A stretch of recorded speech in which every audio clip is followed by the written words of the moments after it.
in a game for possibly match point. In the studio, we are throwing it over to our Bahasa counterparts, but for all of you all around the world, welcome to the land of Dawn. This is match point. Blacks International sitting at 2-1 against Rrq Hoshi. Really, I cannot emphasize this enough. Match point is what's at stake here, ladies and gentlemen. This is game number 4 in the favor of Blacklist International. Rrq, it's up to them to try to equalize. Results has not been well for the side of Rrq, but Blacklist International, this is still, technically speaking, a upper brackets. I've seen this again and again, but the Aegis has been used very early by Blacklist every single time. Yeah. And look at this roam coming in from Haji. Oh, that's Might just a pay off. load of damage. The Petrify will be able to walk on the way. It's now Edward time to fly away. But Clay is there. He's trying to do it in chaos. But the stun coming out from Clay. What is going on for the side of Blacklist? An eye for an eye. Edward missed it, and that's just how the world goes. Everyone blind when violence rules. Oh man, this is what I was talking about. This is what we were talking about. Yeah. If Rrq puts so much on the board, Blacklist can't answer back. Another thing that Rrq needs to really pay attention and take advantage of this is the potential, the fact that early game, Blacklist should be weaker. Of course, they have a lot of late game heroes right here. Too many. And in the mid lane at least, the Pharsa can be a big problem, but everyone else needs time to scale, especially OHAP and Wise, the two main carries. So that is the window that Rrq can take advantage of, and they are no stranger to this position. They know how to take advantage of their opponent's weaknesses. Yeah, something interesting as well, if you notice how Wise is actually taking the stacks, but hold on, Skylar is actually getting caught by this Estes circle as well. Vin doesn't really have the ultimate, so has a doubt out of that. They touch and they go. Skylar takes some damage. Lord spawning in a few seconds. You can see how Wise is hovering around his purple. And you mentioned those stacks. Yeah, this is just Blacklist's effort to stop this rampage of Rrq in the early game. I mean, now with the turtle spawning, actually, not the Lord, Leo, a bit too eager here, but Skylar here gets jumped on. Someone falls going in. Haji will be in and down the left by the Azrac. At the same time, he's going to be in. Doesn't really have the Divine Judgment. He's actually going to get denied. Not a very good fight coming up from Rrq, losing their marksman, but here we come. Oh, Vin, okay, gets marked, but Blacklist will not pull that trigger. Ooh, that's unfortunate, man. They almost got the kill onto OHAP, but they're a bit too clean with it. The battle spells are available, but as a result, they're able to get the turtle, knowing that there's a lot more members of Blacklist in the bottom lane. Edward is coming in, being a bit of a menace there. But so far, it's still pretty even, and Blacklist are the ones actually with a bit of a gold lead, not the start that Rrq is looking for. You know, Arashi, I will agree to disagree right here, right? Because you don't want to be even against a late game comp. You want to be ahead. Right now, Rrq is just barely scratching the surface in terms of the gold lead of Blacklist. But let's take a look at the items, Leo. Well, I mean, you can see that the Pharsa is building towards the Clock of Destiny. Later on, that will be a big problem. The earlier like Haji gets it, the more it's going to be a problem. But for now, you can see Albert just happy feet, dancing around. Happy feet. But there's just, without a real solid engage, so far no real movements happening just yet. Vin, though, is the one person that can change that. You know what surprises me is the fact that top lane has become mum. After that action-packed 30 seconds, Edward and R7 are like, yeah, no, we're not doing it. But bottom, though, Zaman forced out. And Vin and the rest of Rrq Hoshi in the vision, in the sights of Blacks International. Again, I miss this. This is one key use of the Aldous ult. It's just for pure vision. Just ulting it for vision, that is definitely a creative use of the ultimate. And knowing how Blacklist can maneuver around with vision, right, with information, that is a very dangerous weapon, and Rrq needs to respect that. At any moment, they like setting up traps, and it can be exposed by that Aldous as they make a move towards the bottom side, but yet no real result right here. That's the problem about the Kaja, right? You need to rely on that Flicker ultimate to land down these structs. But let's take a look at the emblem for now. As both these two teams, they won't be able to find anything on the bottom side. It's just a lot of movement speed and cooldown. I mean, it's just how it is, right? Utility becomes so important for both these teams right now because both of them are not making simple mistakes. They need to be forced into those errors. Otherwise, it's going to be a very slow and calculative game. So with that being said, I think that Rrq has a few more tools to work out with. The Blacklist have the counters as well. This is why the drafting phase was just so confusing, so difficult to predict. Yep, again, something tells me that Aldous ban from a couple of games back in the series, Coach Arcadia, Coach Achille, they were on to Blacklist. They knew that this was up. So here, 5 minutes in, second turtle going for free over to Rrq Hoshi. Blacklist knows their timing still. They know that this is not the time to fight. I respect that, right? If you notice, even the crowd, they identify that there's no point for Blacklist to try to contest the turtle. Rrq, I think the main goal right now is to try to take down as much structures as possible, especially the top-bottom side. You don't want to allow Wise to just walk around gaining resources. But I mean, you can see the Blacklist is trading very smart, intelligently as well. They are not letting go their turrets for no reason. They always try and find something extra, and this is why it's so annoying. Once you think that you have an edge over Blacklist, they just equalize, and look at that damage though. No. That is something that Rrq can definitely use. What damage? See, he's fully healed. Right now, it is Blacklist time to do the damage. This is kind of crazy, but here comes Adab. It is going to be all my minutes actually taken down. R7 will be trying to look for the pickup right here on the back line, but I don't think Blacklist is ready for the fight right now. And what is actually trying to buy some time. Elba picks up another kill. R7 will also do that now soon. 3 member going down. This is not a fight that Blacklist International want to do. We just had to call it, right?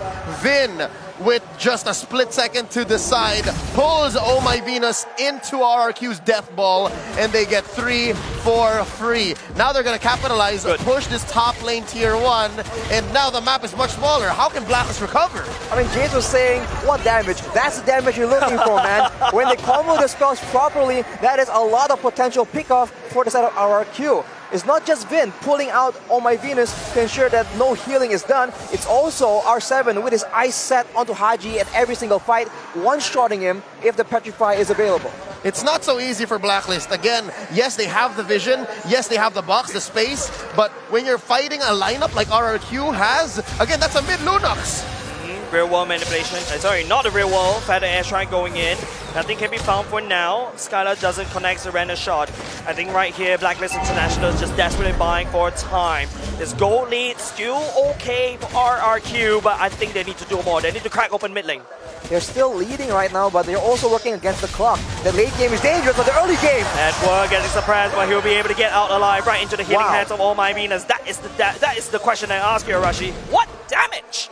Well, fortunately, Edward was able to survive in the situation, and now Blacklist are the ones actually trying to make a play, but they're sandwiched between Rrq. That might not be the best result. And not only just that, it's going to be Skylar getting tagged by the Aldous as well. Haji going in, the Zaman Force already commented at the same time. Lunos is forced to use the Brilliance, but now R7 is looking for the engage. Albert trying to look for the backline. It's going to be the Zaman Force, but Albert will be taking down the Queen for now. This is not a fight once again. Blacklist is not ready, and they will lose 2 members. This is a battle of combat mobility, right? There's map mobility, there's combat mobility. You saw how Wise had to walk through the walls. You saw that he was like, oh, Albert, that's not fair. You're on top of the walls. He just couldn't join the fight. And that's just one weakness that Blacklist has built in. And now, Rrq's going to choke off those resources. Personal. Yeah, this is tough. This is revenge from game 3. Rrq is saying that this is personal.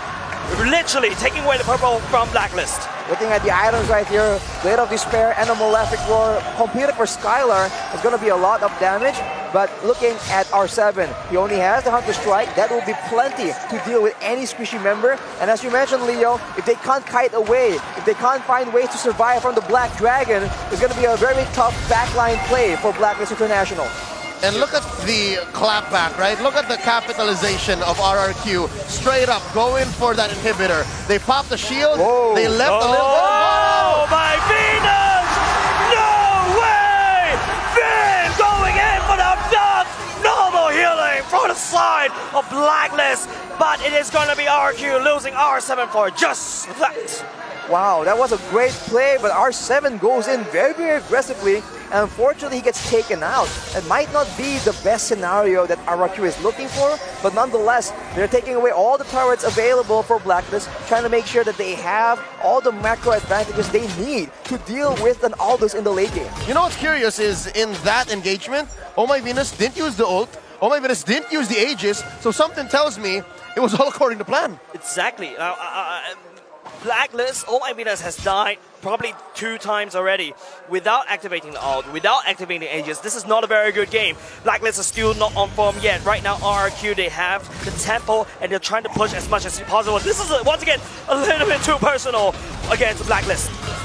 They want to make sure that they get all the buffs available denied from the side of Blacklist International. But Haji secures it. Haji secures that. But yet Haji is able to secure it. This is why it's just so irritating. But now, knowing now that R7 has the Petrify available, this is going to be a very dangerous fight for Blacklist to try and commit to if they want to try and contest this Lord. Yep, it's already spawned, and there's 4 men here. R7 in the wings.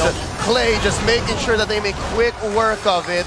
And just like that, Blacklist on the back foot. Wise securing what little resources he can. Run, Rise! Oh! That's all of Rrq on you! Vin, the conceal play going in the slow, and here comes the down. Wise will be the victim of Rrq's feisty pickoff. That is the potential, man. When you have the map control, you can ensure that even though Wise is near his turret, it does not even matter. Everyone else needs to deal with the other lane, and that is how you can break up this team fight-centric composition from Blacklist International. That Take damage. a look at the items right here. Clock of Destiny and Lightning Truncheon done for both the Lunox and the Pharsa. But on the other hand, Demon Hunter Sword built by Skylar to ensure that in those long, prolonged team fights, the DPS will still be readily available. Worst case scenario, Blacklist International loses an inhibitor or 2. Best case scenario, they find a way to defend inside their base. But at 11 minutes, with almost 7k ahead, Rrq Hoshi, it is looking like it's worse for wear now. They can't fight, not like this. Better strike going in at the same time. The Render Shot will be able to call it on Haji, but the top side is already getting broken for now. Being tried up now. It is once again the Queen, but we will not be able to survive any longer. It's going to be Wise trying to chase out, trying to build, but the Lord is actually broken up by the side of Blacklist. Rrq, they take the Queen and the top side. 2 for 1. And throughout all this, they take down Skylar, and Oheb is sitting at 0, 0, and 4. Albert choking away at Wise's resources. Arashi, at what point can we say that Blacklist can clap back and Blacklist find a way in? Because so far, Rrq Hoshi, I think they're willing to make these trades for permanent objectives. I mean, Rrq, they have lost like 5k gold lead, but no, Haji's in jumped on. Oh no, that is big problem for the side of Blacklist. It's going to be Owen trying to desperately try to shut down the dreams of Rrq, but he will lose his life as well. It's just 3. It's a scrappy fight. This is a reckless trading being done by Rrq, and it's not good. Whenever teams start trading kills back and forth, the team with the late game composition usually comes out on top. With a Harith, with an Aldous in their squad, it's going to be a bit dangerous for Rrq to keep doing this. They have to play calculated and ensure that Blacklist gets locked into their own base, because otherwise it's going to be very difficult. Man, look at this. Wise is just like getting free stacks. Yeah. Just serving up to him like on a silver platter. Like a buffet. Like a buffet. Like a buffet. He's building a hybrid. This is the El Clasico Aldous Blacklist build. You have the Brute Force, you have the Thunder Belt. 1 Malefic Roar just for sure, just for safety. And then he's building an Athena's Shield. For Rrq Hoshi, I mean, again, they've grown so much from the draft from game 1 to 4 so far. Yep. Coverage, check. Protection, check. Aggression, check. And now, this is a Luminous Lord. This could be it. If Rrq takes this, and then they win more team fights, it's over. We're going to game 5. It's about the positioning of Haji. That's a lot of damage coming out with Skylar, but oh my goodness, is around there. I don't like how, oh my goodness, actually position, and once again, right into the hands of Vin! Real 1 minute vision, this really trying to cover the damage, but R7 will be there. It's going to be in the middle of Blacklist International, but here comes Wise! He is hungry for the kills, and Blacklist International shuts down Rrq. 3 for none! 3 for none, and they're gonna go for the Lord! Right at the least point, right where you did not expect it. Blacks International claps back in just in time. R7! Oh! R7, another point over the side of Wise. The stack is so unsurmountable. Haji forces the Elba to run away. Lord given over to Blacklist. 4v1 Arashi. What's Rrq to do here? They have to try and recover, man, but the gold lead is down to 1.4k only. It is a very dangerous situation for Rrq to be in. I was about to say before the previous fight that Edward is the unseen member that can be a deciding factor in these big fights, and he completely delivers. He turns it around, and now Blacklist are the ones with a gold advantage.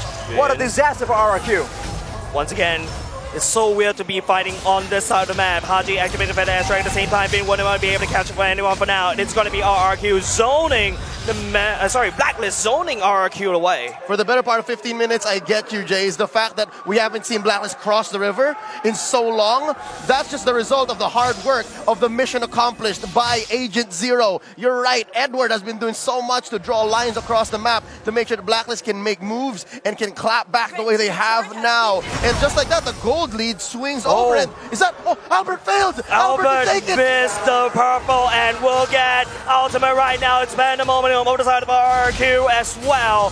And this is a big problem. Blacklist International has a bit of gold lead. Off the bat, Blacklist International now has the lead. They have equalized in the gold division. They have a lead in range, and they also have a lot more sustain and an infinite scaling hero. On paper, this is a done deal, but Rrq, they are known to do something so crazy it might just work. That is what we're looking for right here. They have tried to just pick up Oh My Venus and Haji, and so far it's been working kind of. They need something better though. Wrong neighborhood, Bin. That's a bad place. Surprise is going to be OM himself. There's no way OM to be in. But here comes Wise. Diving right for the backline. Look at the damage coming out from Wise on top of OM. It's on top of the Skylar, and none of the Rrq members actually fall. The fight may have gone into a little bit so long. Blacklist needs desperately to get out of the way. Albert, the healer, is gone. Rrq, they reign supreme. They're looking to end the game. This is personal. The last two members of Blacklist International on the map, Edward and Wise. No way. Rrq are on a manhunt. And No they take way. that Wise. It's over. It's over. 5v1. Edward, he's fighting for dear life. Can he do it? Oh, I don't think so, Leo. Rrq will be equalizing the series. We're going to game 5, folks. We're going to game 5. The Sang Raja claps back. Not here. Not in our home turf. We're going to game 5. Looking forward to a full series between Rrq Hoshi and Blacklist International. And I was just talking that they have to try and do something different. And they go and pick off the Harriet of all people. What a performance coming in from Rrq. They are here and still in the fight. After OHEB went down,